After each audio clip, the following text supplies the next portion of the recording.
Hoje, numa quinta portuguesa, a eletricidade quase nunca aparece à vista. Vem fechada em plástico, pronta a usar com uma promessa simples: liga, trabalha, troca quando falhar. Há a bateria do pastor elétrico, a lanterna do armazém, o sensor de umidade, a pequena bomba de água. Tudo parece normal, até percebermos quantas peças viraram consumo de época. E é aqui que a história fica estranha. Antes de a bateria ser uma caixa selada, ela podia ser vista em cima de uma mesa, não como teoria, mas como uma coisa aberta, molhada, feita de materiais que qualquer oficina reconhece: zinco, cobre, cartão, água com sal e um multímetro barato. Montei a pilha ali mesmo. De um lado estava uma bateria velha de vedação elétrica, do outro, peças galvanizadas, cobre, papel absorvente e um copo com água salgada. Um vinha fechado, pronto para comprar outra vez. O outro parecia pobre,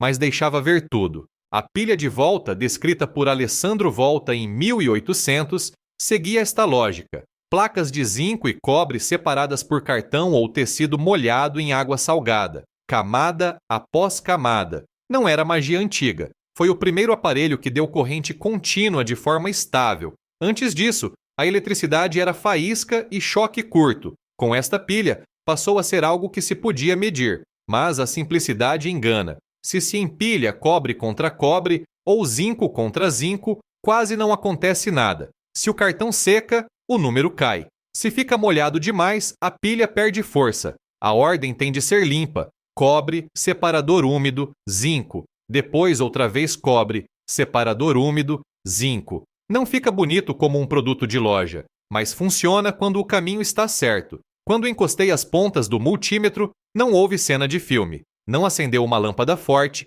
não fez barulho, não salvou a quinta. Apareceu apenas um número pequeno, e esse número era exatamente o que eu queria ver. Uma única camada dá pouco. 10 ou 12 camadas bem montadas já somam. A corrente não vem da Terra, nem de uma força secreta. Vem do contato entre metais diferentes e uma solução simples. Este teste não começa com promessas sobre plantas gigantes. Começa com medição. Se não há tensão, a culpa não é de uma energia misteriosa. Pode ser mau contato, cartão seco, metal sujo, ordem errada ou duas peças parecidas. A máquina não pede fé, pede paciência e comparação. Uma bateria moderna continua a ser melhor para trabalhar todos os dias. É mais estável, mais segura, dura mais e não suja a bancada. O ponto não é voltar ao passado como se a loja fosse inimiga. O ponto é perceber o que se paga: embalagem, duração, segurança, comodidade. Mas o princípio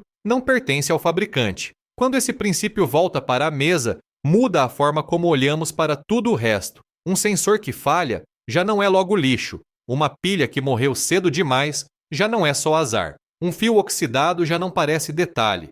Primeiro mede-se, limpa-se, testa-se, só depois se compra. A velha pilha não substitui a energia de uma exploração agrícola. Não vai alimentar uma bomba, carregar máquinas ou resolver a conta da luz. O seu valor está noutro lugar. Ela mostra que a tecnologia ficou cômoda porque ficou invisível. Quando deixamos de ver como uma coisa funciona, começamos a pagar sem saber o que estamos realmente a comprar. E quando se percebe isto, a tentação aparece logo. Se uma pilha tão simples cria corrente, talvez essa corrente possa acordar as plantas. É aqui que a conversa precisa de ficar honesta. O problema não está em experimentar. Um agricultor sempre experimentou, seja com uma variedade nova de alface, uma manta de palha ou uma rega diferente. O problema começa quando alguém pega numa ideia antiga, tira-lhe o teste, põe-lhe uma promessa bonita e transforma tudo num produto. Nos últimos anos, a palavra eletrocultura voltou a circular com força.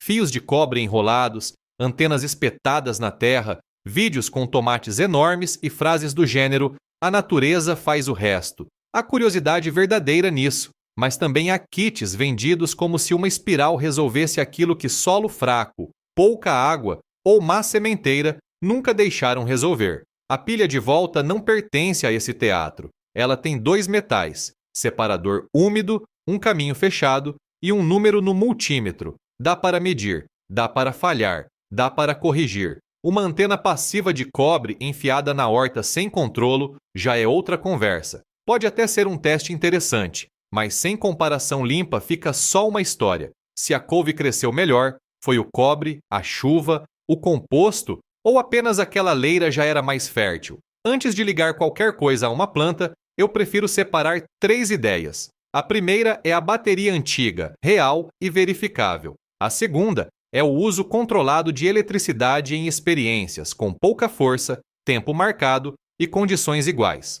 A terceira é a promessa vaga de que qualquer fio no solo aumenta a colheita. As 2 primeiras merecem atenção. A terceira precisa de provas antes de merecer dinheiro. Na minha mesa, a experiência não começa com fé. Começa com 2 recipientes iguais, o mesmo solo, a mesma quantidade de sementes, a mesma água, a mesma luz. Um fica sem ligação nenhuma, o outro recebe o teste. Pode ser rabanete, alface ou agrião, culturas rápidas, fáceis de observar. Durante 21 a 30 dias, não interessa apenas parece melhor. Interessa contar folhas, medir altura, fotografar sempre do mesmo sítio e, no fim, pesar a parte colhida. Também há limites que não se negociam. Nada de usar eletricidade da tomada, nada de aproximar experiências de animais, nada de deixar água salgada escorrer para a terra, porque o sal estraga o solo, nada de enterrar zinco a corroer junto de comida como se isso fosse adubo. A bateria fica num tabuleiro separado. Este cuidado não tira encanto à experiência. Pelo contrário, dá-lhe valor. Qualquer pessoa pode comprar um frasco de estimulante por 10, 20 ou 40 euros numa loja agrícola. Também pode comprar uma promessa embrulhada em cobre. Mas um teste pequeno, com materiais que muitas vezes já existem na oficina, custa pouco e obriga a promessa a mostrar serviço. O erro mais comum é olhar para uma leira mais verde e chamar a isso prova. Em Portugal, basta uma diferença pequena de sol, vento ou umidade para 2 filas da mesma horta parecerem mundos diferentes. Sem controlo, o olho inventa certezas. Com controlo, mesmo um resultado negativo serve. Ele evita compras inúteis e mostra que nem toda ideia antiga precisa de virar crença nova. E para não transformar curiosidade em crença, é preciso olhar para a pilha sem romantismo. Ela funciona sim, mas não porque capta uma força escondida no ar, nem porque a Terra entrega energia a quem sabe pedir. A velha pilha trabalha de maneira concreta. Um dos metais vai sendo gasto. A água salgada ajuda o contacto, e a corrente aparece enquanto essa troca ainda tem força. Isto muda tudo. Quando uma pilha de loja se descarrega, vemos apenas uma caixa inútil. Na pilha aberta, o desgaste está à frente dos olhos. O zinco perde brilho, suja-se, fica marcado. O cobre continua ali, discreto, quase como caminho. A energia não veio de graça. Foi paga com material, tempo e cuidado. Por isso gosto desta experiência. Ela tira a palavra grátis da conversa. Numa oficina, é fácil dizer que se fez eletricidade com restos. E, em parte, é verdade. Um pedaço de cobre, anilhas galvanizadas, cartão e água com sal podem mostrar corrente. Mas, se o teste durar, alguém paga a conta. O metal gasta-se. O separador seca. Os contactos falham. A leitura muda. Uma camada de zinco, separador úmido e cobre dá uma tensão pequena. Quando se juntam várias camadas na ordem certa, essa tensão soma. É como juntar pequenas vozes num coro baixo. Nenhuma enche a sala sozinha, mas juntas já se fazem ouvir no multímetro. Ainda assim, mais camadas não significam mais utilidade. Significam uma pilha maior, mais sensível a erros e mais difícil de manter limpa. E aqui entra uma armadilha comum. Alguém vê um número maior no aparelho e pensa logo em levar essa força para a horta. Mas uma planta não é uma lâmpada. Uma raiz vive num mundo de água, ar, micróbios, sais e tempo. Se a corrente for mal aplicada, se o sal escapar para a terra, se o metal começar a desfazer-se junto da raiz, o teste deixa de ser interessante e passa a ser confuso. Também não adianta tentar fortalecer tudo com mais sal. Pode parecer boa ideia no início, só que o sal torna a pilha mais agressiva e, se chegar ao solo, prejudica aquilo que o agricultor quer proteger. Em Portugal, onde muita gente já luta com verões secos e regas contadas, não faz sentido estragar terra boa por causa de uma experiência mal separada. O lugar da pilha é num tabuleiro, fora da terra. O lugar do multímetro é entre a promessa e a conclusão. Primeiro mede-se depois de montar. Depois, Volta-se a medir passado algum tempo. Mais tarde, desmonta-se uma camada e observa-se o metal. A beleza está aí. O aparelho mostra o número, mas a própria pilha mostra o custo. Há outro detalhe importante. Se uma experiência com eletricidade acelera uma semente, isso não quer dizer que todas as plantas vão reagir melhor. Uma cultura pode gostar de certas condições e outra pode atrasar. Rabanete, alface, aveia, tomate, feijão, cada uma tem ritmo próprio. Por isso, quando alguém promete mais colheita para tudo, está a falar mais depressa do que os dados permitem. O velho aparelho de volta não é fraco por ter limites. Pelo contrário, os limites tornam-no honesto. Ele ensina que toda energia tem origem, que toda leitura pode cair, que todo contacto importa. E talvez seja essa a parte mais útil para quem trabalha a terra. Antes de acreditar numa solução, é preciso ver o que ela consome, quanto dura e que sinais deixa quando começa a falhar. Esse cuidado começa antes de a primeira semente abrir. Eu não quero uma experiência bonita no vídeo e inútil no fim. Quero duas situações tão parecidas que a diferença, se aparecer, tenha valor. 2 vasos iguais ou 2 caixas do mesmo tamanho, a mesma terra tirada do mesmo saco, a mesma quantidade de sementes, a mesma água, o mesmo sítio ao sol. Numa quinta pequena, isto é mais difícil do que parece. Uma ponta da horta recebe vento, outra fica mais quente junto ao muro, uma caixa seca depressa, outra guarda água no fundo. Por isso começo pequeno. 5 a 10 litros de terra chegam para rabanete, alface ou agrião. São culturas rápidas, não obrigam a esperar uma estação inteira e mostram cedo quando algo corre mal. No primeiro dia, marco uma caixa como controlo e a outra como teste. Não é teatro. É para impedir que a memória invente uma história depois. Tiro uma fotografia de cima e outra de lado. Escrevo a data, a variedade da semente e como preparei a terra. Parece excesso, até o momento em que as plantas crescem diferente e já ninguém se lembra qual recebeu mais água. A pilha fica fora do solo, sempre num tabuleiro. Se há líquido com sal, ele pertence à pilha, não à horta. A ligação, quando existe, tem de ser fraca, visível e segura. Nada de tomada, nada de improvisos perto de crianças, nada de aplicar corrente em animais, árvores ou grandes canteiros só porque um vídeo prometeu resultados. A boa experiência é pequena o suficiente para falhar sem estragar nada. Depois vem a parte menos espetacular e mais importante: esperar sem mexer em tudo. No 7º dia, conto quantas sementes nasceram. Escolho algumas plantas ao acaso e meço a altura com uma régua simples. Fotografo a mesma distância. Se a caixa de teste parece mais seca, não compenso escondido. Rego as duas da mesma forma. No momento em que trato uma melhor do que a outra, a comparação morreu. Na segunda semana, já se nota o caráter do teste. Algumas folhas crescem com força, outras ficam tímidas. A pilha também muda. Os contactos sujam, o separador perde umidade, a leitura no multímetro pode descer. Isto não é falha do método, é informação. Uma solução que pede atenção constante tem de ser avaliada como trabalho, não como milagre. Muita gente perde a cabeça nesta fase. Vê a caixa ligada nascer um dia antes e já chama isso de prova. Só que uma planta que começa primeiro pode ser ultrapassada depois. O que interessa não é apenas a largada. No fim de 21 a 30 dias, interessa a massa colhida, o número de plantas saudáveis e a repetição. Se a diferença for pequena, pode ser acaso, sombra ou rega mais generosa. Por isso, gosto de pesar. Uma balança de cozinha chega. Corta-se a parte verde, separa-se controlo e teste, e olha-se para os gramas sem entusiasmo exagerado.